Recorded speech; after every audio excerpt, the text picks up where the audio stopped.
அன்பார்ந்த சகோதர சகோதரிகளே, என் நண்பிற்குரிய கர்த்தருடைய ஊழியர்களே, இந்த காணொளி காட்சியை பல்வேறு இடங்களிலிருந்து பார்க்கிற அன்பிற்குரிய தேவனுடைய பிள்ளைகளே, உங்கள் எல்லாருக்கும் ஆண்டவராகிய இயேசு கிறிஸ்துவின் நாமத்தில் இந்த மே மாதத்தின் முதல் நாளில் அன்பின் வாழ்த்துக்களை தெரிவித்துக் கொள்கிறேன். ஆண்டவருடைய பெரிதான கிருபையினால் இந்த 2020ஆம் ஆண்டின் 4 மாதங்களை கடந்து 5வது மாதத்திற்குள்ளே வந்திருக்கிறோம்.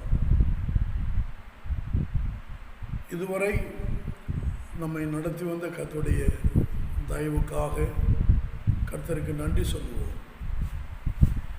நம்முடைய பலத்தினாலோ சாமர்த்தியத்தினாலோ திறமையினாலோ தகுதியினாலோ பின்னணியினாலோ நமக்கு உண்டாயிருக்கிற அறிவினாலோ ஆற்றலினாலோ செல்வத்தினாலோ செல்வாக்கினாலோ அல்ல, ஆண்டவருடைய மிகுந்த கிருபையினால் இந்த ஆண்டின் 5வது மாதத்திற்குள்ளே நாம் வந்து சேர்ந்திருக்கிறோம். கர்த்தர் பாராட்டின எல்லா கிருபைகளுக்காக கர்த்தருக்கு ஸ்தோத்திரம். நம்மையும் நம்முடைய குடும்பங்களையும் நம்முடைய சபைகளைச் சேர்ந்த கர்த்தருடைய பிள்ளைகள் எல்லாரையும் ஆண்டவர் பாதுகாத்து இம்மட்டும் நடத்தி வந்திருக்கிறார். இந்த 5வது மாதத்திலும் கர்த்தருடைய வார்த்தையிலிருந்து ஒரு வசனத்தை நான் உங்கள் முன்பாக வைக்க விரும்புகிறேன். ஒவ்வொரு மாதமும் இந்த மாதத்தில் கர்த்தர் நம்மை உற்சாகப்படுத்தும்படி, பலப்படுத்தும்படி, நம்மை ஊக்குவிக்கும்படி நாம் ஆண்டவரிடத்தில் கர்த்தருடைய வார்த்தைக்காக காத்திருப்பதும் எதிர்பார்ப்பதும் பொதுவாக நம்முடைய பழக்கமாக அமைந்துவிட்ட ஒன்றாக இருக்கிறது. இந்த மாதத்திலும் ஆண்டவர் எனக்கென்று என்ன வார்த்தையை வைத்திருக்கிறார் என்கிற எதிர்பார்ப்போடு இதை பார்க்கிற கர்த்தருடைய பிள்ளைகளுக்கு வேத வசனத்திலிருந்து ஒன்றை நான் முன்வைக்க விரும்புகிறேன். 118ஆம் சங்கீதம் 16ஆம் வசனம். சங்கீதம் 118 வசனம் 16. கர்த்தரின் வலது கரம் உயர்ந்திருக்கிறது, கர்த்தரின் வலது கரம் பராக்கிரமம் செய்யும். இந்த மே மாதத்தில் என் அருமையான கர்த்தருடைய பிள்ளையே, உங்களுக்காக கர்த்தரின் வலது கரம் உயர்ந்திருக்கிறது. கர்த்தரின் வலது கரம் இந்த மாதத்தில் உங்களுக்காக பராக்கிரமம் செய்யும். இந்த காலகட்டம் பலமுள்ளவர்கள் பலமற்றவர்கள் அத்தனை பேருக்குமே கஷ்டம் நிறைந்த ஒரு காலகட்டம் என்பதை நாம் அறிவோம். நல்ல வேலையில் இருந்தவர்கள், வேலையே இல்லாதவர்கள், பெரிய வருமானத்தை பார்த்தவர்கள், கொஞ்சமாய் சம்பாதித்தவர்கள், இப்படி எல்லா சூழ்நிலையைச் சேர்ந்த மக்களுக்கும் கடந்த 40 நாட்கள், ஏறக்குறைய 40 நாட்கள் பலவிதமான திண்டாட்டங்களை காணச் செய்த ஒரு காலகட்டமாக அமைந்துவிட்டது. உலகத்தின் எல்லா நாடுகளுக்குள்ளும் இந்த நாட்களில் உண்டாயிருக்கிற இந்த சூழ்நிலை எல்லோரையும் அச்சுறுத்தி எல்லோரையும் கட்டி போட்டு விட்டது. என்ற போதிலும் இந்த நாட்கள் எப்பொழுது முடிவுக்கு வரும், நான் என்ன செய்ய போகிறேன், என் எதிர்காலம் எப்படி இருக்கும், என் குடும்பத்தை நான் எப்படி காப்பாற்றுவேன், எனக்கு இனி என்ன வழி இருக்கிறது என்கிற கேள்விகளோடு வாழுகிற மக்கள் இன்றைக்கு பெருத்து போய்விட்டார்கள். ஆனால் கர்த்தரை அறிந்த கர்த்தருடைய ஜனங்களுக்கு ஒரு மிகப்பெரிய நம்பிக்கை உண்டு. அது என்ன என்றால், நம்மை நடத்துகிற கர்த்தர் உயிரோடு இருக்கிறார். எல்லா சூழ்நிலைகளிலும் அவர் நம்மை நடத்துவார். இந்த தேவன் என்றென்றைக்கும் உள்ள சதா காலங்களிலும் நம்முடைய தேவன். மரண பரியந்தம் நம்மை நடத்துவார். உங்களில் நற்கிரியை தொடங்கினவர் முடிவு பரியந்தம் அதை நடத்தி வருவார் என்று நம்பி கர்த்தரை ஸ்தோத்திரிக்கிறேன் என்று அப்போஸ்தலனாகிய பவுல் சொன்னதைப் போல நமக்கென்று ஒரு துவக்கத்தை உண்டாக்கி தந்துவிட்ட ஆண்டவர் முடிவு வரை நம்மை நடத்துவார். ஆகவே இதை பார்க்கிற கர்த்தருடைய பிள்ளையை கலங்க வேண்டாம். ஆண்டவர் உங்களுக்கு உதவி செய்ய உண்மையுள்ளவராக இருக்கிறார். மிக குறிப்பாக இந்த மாதத்தில் இந்த வார்த்தையை நீங்கள் பிடித்துக் கொள்ளுங்கள். இந்த வார்த்தையை நீங்கள் நம்புங்கள். கர்த்தருடைய வலது கரம் உயர்ந்திருக்கிறது. இந்த உலகத்தில் மனிதர்களுடைய கரங்கள் சில நேரங்களில் ஓங்கி இருக்கிறது. அதற்கு பின் சில காலத்திற்கு தள்ளி அதே கரங்கள் ஓய்ந்து போகிறது. இப்போ அவர் கை ரொம்ப ஓங்கியிருக்குங்க என்று சிலரை குறித்து சொல்லுகிறார்கள். அதே ஆளை குறித்து ஒரு கட்டத்தில் இப்பொழுது அவர் கை ஓய்ந்து விட்டது என்று சொல்லுகிறார்கள். மனிதர்களுடைய கரம் ஒரு குறிப்பிட்ட காலத்தில் ஓங்கி இருக்கலாம், ஒரு குறிப்பிட்ட கட்டத்தில் ஓய்ந்து போகலாம். ஆனால் கர்த்தருடைய கரமோ எப்பொழுதும் உயர்ந்திருக்கிற கரம். கர்த்தருடைய கரம் உயர்ந்திருக்கிறது. என் அருமையான சகோதரனே, சகோதரியே, உனக்காக, உன் வாழ்வுக்காக, உனக்கு நன்மை செய்வதற்காக, உன்னை ஆசீர்வதிப்பதற்காக, உன்னை தூக்கி நிறுத்துவதற்காக கர்த்தருடைய கரம் உயர்ந்திருக்கிறது. இந்த மாதத்தில் கர்த்தருடைய வலது கரம் பராக்கிரமம் செய்யும். ஒருவேளை நம்முடைய கரங்கள் சில வேளைகளில் பலம் நிறைந்த கரங்களைப் போல காணப்படலாம். சில நேரங்களில் அதே கரம் தொய்ந்து போகிறது, ஓய்ந்து போகிறது. அமலேக்கியருக்கு விரோதமாக இஸ்ரவேலர்கள் யுத்தம் பண்ணியதை குறித்து யாத்திராகமம் 17ஆம் அதிகாரத்தில் பார்க்கிறோம். அங்கே மோசேயின் கைகள் உயர்த்தப்பட்டிருந்த போது இஸ்ரவேலர் மேற்கொண்டார்கள். மோசேயின் கைகள் தாழ்ந்த போது அமலேக்கியர் மேற்கொண்டார்கள். அப்பொழுது மோசேயின் கைகள் தொய்ந்து போகாதிருக்கும்படி ஆரோனும் ஊரும் மோசேயின் கைகளை தாங்கி பிடித்தார்கள் என்று வேதத்தில் வாசிக்கிறோம். மோசே பெரிய பலசாலி, பெரிய தேவ மனுஷன். ஆவிக்குரிய பிரகாரமாகவும் சரீர பிரகாரமாகவும் மோசே பலசாலியாக இருந்திருக்கலாம். ஆனால் மோசேயின் கைகள் உயர்ந்திருந்த ஒரு நேரம் இருந்தது. மோசையின் கைகள் அசந்து போன நேரங்கள், தளர்ந்து போன நேரங்கள், தொய்ந்து போன நேரங்கள், கீழே இறங்கிவிட்ட நேரம் இருந்தது. எனவே தான் அந்த கைகளை தாங்கி பிடிக்க வேண்டியிருந்தது.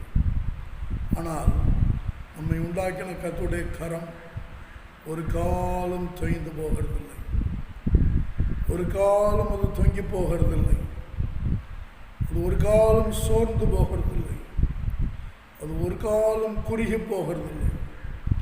கர்த்தருடைய கரம் குறுகி போயிற்றோ என்று வேதத்தில் வாசிக்கிறோம். கர்த்தருடைய கை குறுகி போவதில்லை என்று வேதத்தில் எழுதப்பட்டிருக்கிறது. சகோதரனே, சகோதரியே, உங்களுக்கு நன்மை செய்கிற கர்த்தருடைய கரம் உயர்ந்திருக்கிறது. அது இந்த மாதத்தில் உங்களுக்காக பராக்கிரமம் செய்யும். நீங்கள் செய்யக்கூடாததை, உங்களுடைய கைகளால் நீங்கள் செய்யக்கூடாததை இந்த மாதத்தில் கர்த்தருடைய கரங்கள் உங்களுக்காக செய்து முடிக்கும். நீங்கள் இருக்கிற இடத்துல நன்றியோடும் நம்பிக்கையோடும் ஆண்டவரை துதியுங்கள். இந்த மாதத்தில் கர்த்தர் உங்களுக்காக பராக்கிரமம் செய்வார். வேத புத்தகத்தில் கர்த்தருடைய கையை குறித்து வாசிக்கும்போது யாத்திராகமத்தின் புத்தகம் 15ஆம் அதிகாரத்தில் 6ஆம் வசனத்தில் நாம் வாசிக்கிறோம். உங்களுக்காக நான் வாசிக்கிறேன். வேத புத்தகத்தை நீங்கள் இப்பொழுது வைத்திருப்பீர்களானால் அதை திறந்து என்னோடு கூட சேர்ந்து இந்த வசனத்தை நீங்களும் வாசியுங்கள். யாத்திராகமம் 15:6. கர்த்தாவே, உம்முடைய வலது கரம் பலத்தினால் மகத்துவம் சிறந்திருக்கிறது. கர்த்தாவே, உம்முடைய வலது கரம் பகைஞனை நொறுக்கிவிட்டது. நம்முடைய ஆண்டவர் பலத்தினால் மகத்துவம் சிறந்த வலது கரத்தை உடையவர். உம்முடைய வலது கரம் பலத்தினால் மகத்துவம் சிறந்திருக்கிறது.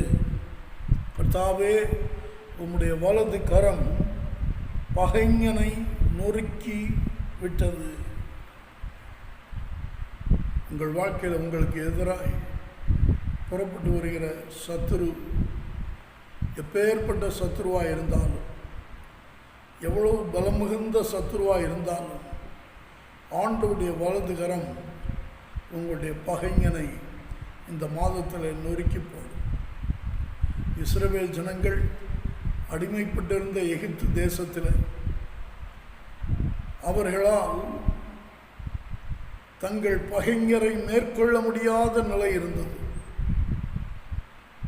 வாழ்நாள் முழுவதும் அடிமைப்பட்டு ஒடுக்கத்திலும் நெருக்கத்திலும் சிறுமையிலும் தவிப்பிலும் கண்ணீரிலும் பெருமூச்சிலும் வாழ்ந்து இந்த வாழ்க்கையை நாம் முடிக்க வேண்டியதுதான் என்று அவர்கள் நினைத்து கொண்டிருந்த வேளையில் கர்த்தர் தம்முடைய கரத்தை அவர்களுக்காக உயர்த்தினார். தேவனுடைய வலது கரம் அவர்களுக்காய் உயர்த்தப்பட்ட போது வேதம் சொல்லுகிறது, அவருடைய ஓங்கிய புயம், அவருடைய பலத்த கரம் இஸ்ரவேலுடைய சத்துருக்களை முற்றிலும் நொறுக்கிவிட்டது. அப்படி தங்களுடைய சத்துருக்கள் அழிக்கப்பட்டதை ஆண்டவர் தங்களுக்காக வெற்றி சிறந்ததை அவர்கள் கண்ணார கண்டு இந்த யாத்திராம் 15ஆம் அதிகாரத்தில் உம்முடைய வலது கரம் பகைஞனை நொறுக்கிவிட்டது என்று சொல்கிறார். கர்த்தாவே, எங்கள் பலத்தினால அல்ல, எங்கள் கரத்தினாலே அல்ல, எங்கள் ஆற்றலினாலே அல்ல, எங்களுக்கு உண்டாயிருந்த எந்த ஒரு சாத்தியக்கூறுகளாலும் அல்ல, உம்முடைய வலது கரத்தினால் நீரே பகைஞனை நொறுக்கி போட்டீர் என்று இங்கே அவர்கள் பாடுகிறார்கள். மிரியாமும் இஸ்ரவேல் ஜனங்களும் நன்றியோடு கர்த்தரை பாடிய பாட்டு இந்த யாத்திராகமும் 15ஆம் அதிகாரம். எனவே இன்றைக்கும் இந்த மே மாதம் கர்த்தர் உங்களுக்காக எழுந்தருளி யுத்தம் பண்ணுகிற மாதம். உங்களுக்கு விரோதமாய் மாந்திரீகங்கள், மனுஷீக வல்லமைகள், பொல்லாத மனுஷனுடைய எரிச்சல்கள், ஒருவேளை நீங்கள் மேற்கொள்ள முடியாத பலவீனத்தின் ஆவிகள் உங்களை கட்டி சிறைப்படுத்தி இருக்கிற எந்த சூழ்நிலை ஆனாலும் எல்லாவற்றையும் இந்த சத்துரு அல்லது பகைஞன் என்கிற அந்த அடைமொழிக்குள்ளே கொண்டு வாருங்கள். நீங்கள் எதை குறித்து பயப்படுகிறீர்களோ அது உங்கள் பகைஞன். அந்த பகைஞனை, உங்களை பயமுறுத்துகிற சூழ்நிலையை இந்த மாதத்தில் கர்த்தருடைய வலது கரம் நொறுக்கி போடும். கர்த்தர் இந்த மாதத்தில் உங்களுக்காக யுத்தம் பண்ணி உங்களுக்கு ஜெயத்தை கொடுப்பார். அடுத்ததாக சங்கீத புத்தகத்தின் 18ஆம் சங்கீதம் 35ஆம் வசனத்தில் நாம் வாசிக்கும்போது அங்கே தாவீது சொல்லுகிற வார்த்தையை நாம் பார்க்கிறோம். என்னோடு சேர்ந்து இந்த சங்கீத புத்தகத்தின் 18ஆம் சங்கீதம் 35ஆம் வசனத்திற்கு உங்களுடைய வேதத்தை திருப்புங்கள். அங்கே தாவீது சொல்லுகிறார், உம்முடைய இரட்சிப்பின் கேடகத்தையும் எனக்கு தந்தீர், உம்முடைய வலது கரம் என்னை தாங்குகிறது, உம்முடைய காருண்யம் என்னை பெரியவனாக்கும். இந்த வசனத்தில் அவர் சொல்லுகிறார், உம்முடைய வலது கரம் என்னை தாங்குகிறது. பல நேரங்களில் நாம் தள்ளாடுகிறோம். யாருக்கு தாங்கி பிடிக்கிறவர்கள் தேவை என்றால், தள்ளாடுகிறவர்களுக்குத்தான் தாங்கி பிடிக்கிறவர்கள் தேவை. ஒரு ஆள் தள்ளாடும் போது பக்கத்தில் யாராவது நிற்பார்களானால் உடனே இந்த தள்ளாடுகிற நபர் கீழே விழுந்து விடாதபடி அவரை தாங்கி பிடிக்கிறார்கள். பல நேரங்களில் நம்முடைய வாழ்க்கையில் உண்டான தள்ளாட்டங்கள் நாம் கீழே விழுந்து விடுவோமோ என்கிற ஒரு நிலைக்கு நம்மை கொண்டு போகிறது. சரீரப்பிரகாரமான தள்ளாட்டம், பொருளாதாரத்திலே தள்ளாட்டம், ஆவிக்குரிய நிலையிலே தள்ளாட்டம், நம்முடைய ஜீவியத்தின் பல நிலைகளில் தள்ளாட்டங்கள் நமக்கு வருகிறது.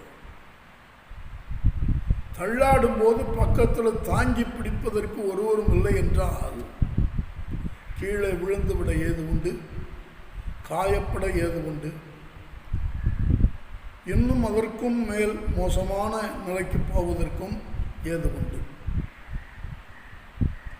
இங்கே தாவீது சொல்லுகிறார், உம்முடைய வலது கரம்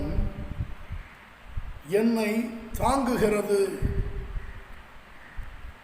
என் சகோதரனே, சகோதரியே, நீங்கள் தள்ளாடும் போது உங்களை தாங்குகிற கரம் கர்த்தருடைய கரம். இந்த மாதத்திற்குள்ள நுழையும் போதே ஒருவேளை உங்களுடைய வாழ்க்கையில் உங்களை கீழே விழத்தள்ளக்கூடிய பலவிதமான பிரச்சனைகள் உங்களை தள்ளாட பண்ணலாம்.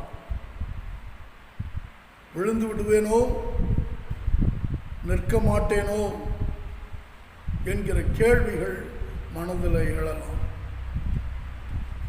சரீரப்பிரகாரமான பலவீனங்கள், பொருளாதாரத்தில் உண்டான வீழ்ச்சிகள், வாழ்க்கையில் உண்டான தோல்விகள், இருதயத்தில் உண்டான சோர்வு, இப்படி பல நிலைகளில் நம்மை தள்ளாட பண்ணத்தக்க பல காரியங்கள் நம்மை சுற்றி சூழ்ந்து நம்மை பயமுறுத்தலாம். ஆனால் ஒரு மிகப்பெரிய நம்பிக்கை நமக்கு இருக்கிறது. கர்த்தருடைய வலது கரம் நம்மை தாங்கும். சங்கீத புத்தகத்தில் 63ஆம் சங்கீதம் 8ஆம் வசனத்தை வாசிக்கும் பொழுது அங்கேயும் தாவீது சொல்கிறார், உம்முடைய கரம் என்னை தாங்குகிறது, உம்முடைய வலது கரம் என்னை தாங்குகிறது. சகோதர சகோதரிகளே, ஒருவேளை காலமெல்லாம் நம்மோடு கூட இருந்து நம்மை தாங்கி பிடிப்பார்கள் என்று நாம் யாரையெல்லாம் நினைத்து கொண்டிருந்தோமோ அவர்களெல்லாம் நம்மை விட்டு ஒதுங்கி போகலாம். நம்மை விட்டு விலகி நிற்கலாம். நாம் கீழே விழுவதை வேடிக்கை பார்ப்பதற்கு காத்திருக்கலாம். ஆனால் கர்த்தரோ ஒரு காலம் நம்மை தள்ளாட விட மாட்டார். கால்கள் தள்ளாட விட மாட்டார். இதோ இஸ்ரவேலை காக்கிற தேவன் உறங்குகிறதும் இல்லை, தூங்குகிறதும் இல்லை. கர்த்தர் உன்னை காக்கிறவர். கர்த்தர் உன் வலது பக்கத்தில் உனக்கு நிழலாக இருக்கிறார். அவர் உன்னை தாங்குகிற தேவனாக இருக்கிறார். ஏசாயா தீர்க்கதரிசியின் புத்தகம் 46ஆம் அதிகாரம் 3ஆம் 4ஆம் வசனங்கள் நம்ம எல்லாருக்கும் மிக பரிச்சயமான வசனங்கள். மனப்பாடமாக பலர் படித்து வைத்திருக்கிற வசனங்கள். உங்களுக்காக வாசிக்கிறேன். வேதம் இருந்தால் நீங்களும் என்னோடு சேர்ந்து அறிக்கையாக இதை வாசியுங்கள். யாக்கோபின் சந்ததியாரே, இஸ்ரவேல் சந்ததியில் மீதியாகிய சகல ஜனங்களே, எனக்கு செவி கொடுங்கள். தாயின் வயிற்றில் தோன்றினது முதல் உங்களை ஏந்தி, தாயின் கற்பத்தில் உற்பத்தியானது முதல் உங்களை தாங்கினேன். உங்கள் முதிர் வயது வரைக்கும் நான் அப்படி செய்வேன். நரை வயது மட்டும் நான் உங்களை தாங்குவேன். நான் அப்படி செய்து வந்தேன். இனிமேலும் நான் ஏந்துவேன், நான் சுமப்பேன், தப்புவிப்பேன். ஆண்டவர் வாக்கு பண்ணுகிறார், என் வலது கரத்தினால் நான் உன்னை தாங்குவேன். ஏசாயா 41ஆம் அதிகாரத்தில் நம்ம எல்லாருக்கும் தெரிந்த வசனம், என் நீதியின் வலது கரத்தினால் நான் உன்னை தாங்குவேன் என்று 10ஆம் வசனத்தில் ஆண்டவர் சொல்லுகிறார். நீதியின் வலது கரத்தினால் நம்மை தாங்குகிற ஆண்டவர். பலம் உள்ளவனுக்காகிலும் பலம் இல்லாதவனுக்காகிலும் உதவி செய்கிறவருக்கு லேசான காரியம். என் சகோதரனே, சகோதரியே, இன்றைக்கு இருக்கிற சூழ்நிலையை பார்த்து மனம் தளர்ந்து தள்ளாடி கொண்டிருக்கிற உன்னை பார்த்து கர்த்தர் சொல்லுகிறார், நான் உன்னை தாங்குவேன். என் நீதியின் வலது கரத்தினால் நான் உன்னை தாங்குவேன். மூன்றாவதாக கர்த்தருடைய கரம். அவருடைய கரம் நம்மை ஆசீர்வதிக்கிற கரம். 2 நாளாகவும் 4ஆம் அதிகாரம் 9ஆம் வசனத்தில் யாபேஸ் இஸ்ரவேலின் தேவனை நோக்கி, தேவரீர் என்னை ஆசீர்வதித்து உம்முடைய கரம் என்னோடு இருந்து தீங்கு என்னை துக்கப்படுத்தாதபடி அதற்கு என்னை விலக்கி காத்தரணும். யாபேஸ் கேட்டது, தேவரீர் என்னை ஆசீர்வதித்து என் எல்லையை பெரிதாக்கி உம்முடைய கரம் என்னோடு இருந்து தீங்கு என்னை துக்கப்படுத்தாதபடி அதற்கு என்னை விலக்கி காத்தரலும் என்று வேண்டிக் கொண்டான். அவன் வேண்டிக் கொண்டதை தேவன் அவனுக்கு அருளினார். இந்த மாதத்தில் ஆண்டவருடைய கரம் நம்மை ஆசீர்வதிக்கிற கரம், நம்முடைய எல்லையை பெரிதாக்குகிற கரம். ஒருவேளை கடந்த 40 நாட்கள் உங்கள் வாழ்க்கையில் நீங்கள் கடந்து வந்த பாதை நீங்கள் குறுகி போகத்தக்கதாக, சிறுமைப்படத்தக்கதாக, உங்களை மிகவும் ஒரு சின்ன வட்டத்துக்குள்ளே கொண்டு வந்து நிறுத்தியிருக்கலாம். ஆனால் இந்த மே மாதத்தில் கர்த்தருடைய வலது கரம் உயர்ந்திருக்கிறது. கர்த்தருடைய வலது கரம் பராக்கிரமம் செய்யும். அந்த கரம் உங்கள் எல்லையை பெரிதாக்கும். இதுவரை நீங்கள் கண்டிருந்த ஆசீர்வாதங்கள், அனுபவித்த ஆசீர்வாதங்களை பார்க்கலாம். இந்த மாதத்தில் கர்த்தர் உங்களை பெருக பண்ண போகிறார். உங்கள் எல்லையை பெரிதாக்க போகிறார். உங்களை ஆசீர்வதிக்க போகிறார். கர்த்தரின் ஆசீர்வாதம், ஆண்டவருடைய கரம் நம்மோடு இருக்கும்போது கர்த்தருடைய ஆசீர்வாதம் நமக்கு உண்டாகும். வேதம் சொல்லுகிறது, கர்த்தருடைய ஆசீர்வாதமே ஐஸ்வர்யத்தை தரும், அதனோடு அவர் வேதனையை கூட்டார். ஒருவேளை இதை பார்க்கிற கேட்கிற என் அருமையான சகோதரனே, சகோதரியே, உலகம் உங்களை குறித்து ஆச்சரியப்படத்தக்க நிலைக்கு ஆண்டவர் இந்த மாதத்தில் உங்களை ஆசீர்வதிப்பார் என்று நம்புங்கள். ஒருவேளை நமக்கு இந்த உலகத்தில் ஆதரவு, ஆதாரம் என்று சொல்ல ஒன்றுமில்லாதிருக்கலாம், ஒருவரும் இல்லாதிருக்கலாம். கர்த்தருடைய கரத்தை மாத்திரம் நம்புங்கள். கர்த்தருடைய கரம் இந்த மாதத்தில் உங்களுக்காக நீட்டப்பட்டிருக்கிறது. அந்த கரம் உங்களுக்காக உயர்ந்திருக்கிறது. அந்த கரம் உங்களுக்காக பராக்கிரமம் செய்யும். இந்த மாதத்தில் ஆண்டவருடைய கரத்தின் ஆசீர்வாதங்களை அனுபவிக்க நம் ஒவ்வொருவருக்கும் ஆண்டவர் உதவி தருவாராக. ஊழியர்கள், விசுவாசிகள், இதை கேட்கிற அத்தனை சகோதர சகோதரிகளுக்கும் கர்த்தருடைய கரத்தின் ஆசீர்வாதங்கள் உண்டாவதாக. கர்த்தருடைய கரம் பகைஞனை நொறுக்கி ஜெயத்தை கொடுக்கும். கர்த்தருடைய கரம் தள்ளாட்டங்களை மாற்றி நம்மை தாங்கி பிடிக்கும். கர்த்தருடைய கரம் நம்மை ஆசீர்வதித்து நம்முடைய எல்லையை பெரிதாக்கும். கர்த்தருடைய கரத்தின் ஆசீர்வாதங்களை இந்த மே மாதத்தில் ஒவ்வொருவரும் அனுபவிக்கத்தக்கதாக ஆண்டவர் நம் எல்லாருக்கும் உதவி செய்ய இப்பொழுது நாம் ஜெபிக்க போகிறோம். கண்களை மூடி கர்த்தருடைய முகத்தை நோக்கி பாருங்கள்.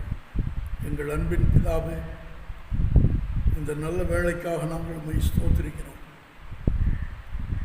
கர்த்தருடைய வலது கரம் உயர்ந்திருக்கிறது.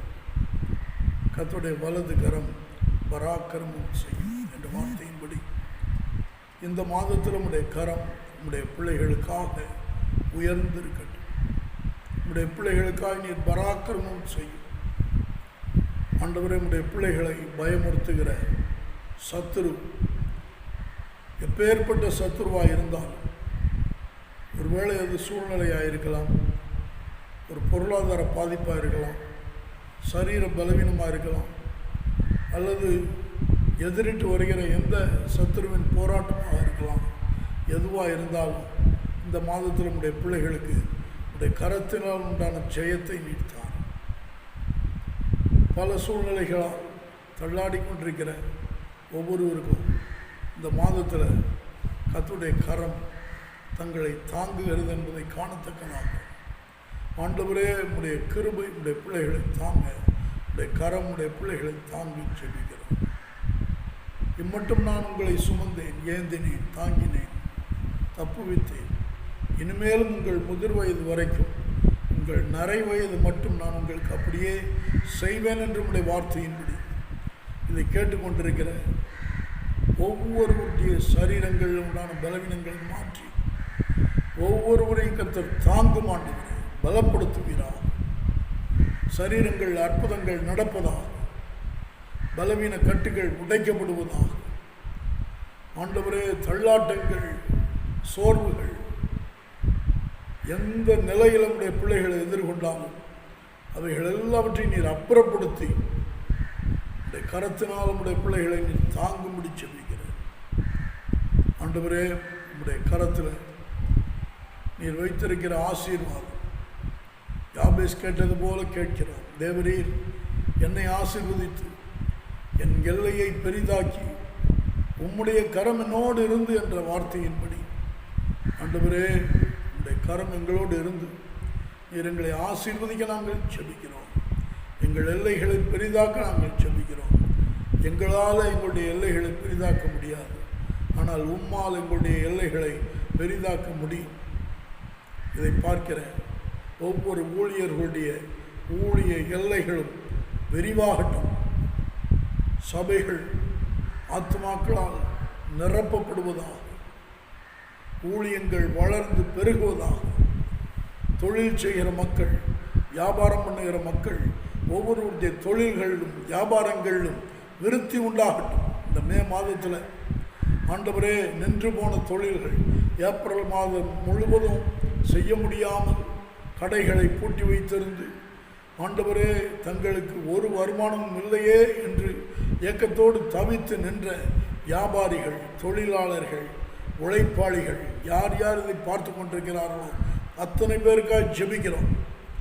இயேசு கிறிஸ்துவின் நாமத்தினால நம்முடைய பிள்ளைகளுடைய எல்லைகள் பெரிதாவதாக, தொழில்கள் ஆசீர்வதிக்கப்படுவதாக, வியாபாரங்கள் ஆசீர்வதிக்கப்படுவதாக, செய்கிற வேலைகள் பணிகள் ஒவ்வொன்றும் ஆசீர்வதிக்கப்படுவதாக. ஆண்டவரே, பிள்ளைகளுடைய வாழ்க்கை ஆசீர்வதிக்கப்படுவதாக. தீங்கு என்னை துக்கப்படுத்தாதபடி அதற்கு என்னை விலக்கி காத்தருளும் என்று யாபேஸ் வேண்டிக் கொண்டது போல இந்த மாதத்தில் கர்த்தாவே, ஒரு தீங்கும் ஒருவரையும் துக்கப்படுத்தாதபடி எல்லா தீங்குக்கும் எல்லாரையும் விலக்கி பாதுகாத்து ஆசீர்வதியும். உம்முடைய வலது கரம் உயர்ந்திருக்கிறதுக்காக உமக்கு ஸ்தோத்திரம். உம்முடைய வலது கரம் எங்களுக்காக பராக்கிரம் செய்வதற்காக உமக்கு ஸ்தோத்திரம். உம்முடைய நாமத்தை எங்களில் மகிமைப்படுத்திக் கொள்ளும். ஆண்டவராகிய இயேசு கிறிஸ்துவின் நாமத்தில் வேண்டிக் கொள்கிறோம் பிதாவே, ஆமென். கர்த்தர் உங்களை ஆசீர்வதித்து உங்களை காக்க கடவர். கர்த்தர் தம்முடைய முகத்தை உங்கள் மேல் பிரகாசிக்க பண்ணி உங்கள் மேல் கிருபையாக இருக்க கடவர். கர்த்தர் தம்முடைய முகத்தை உங்கள் மேல் பிரசன்னமாக்கி உங்களுக்கு சமாதானம் கட்டளையிட கடவர். ஆமென். ஆண்டவருடைய ஆசீர்வாதம் உங்களுக்கு நிறைவாய்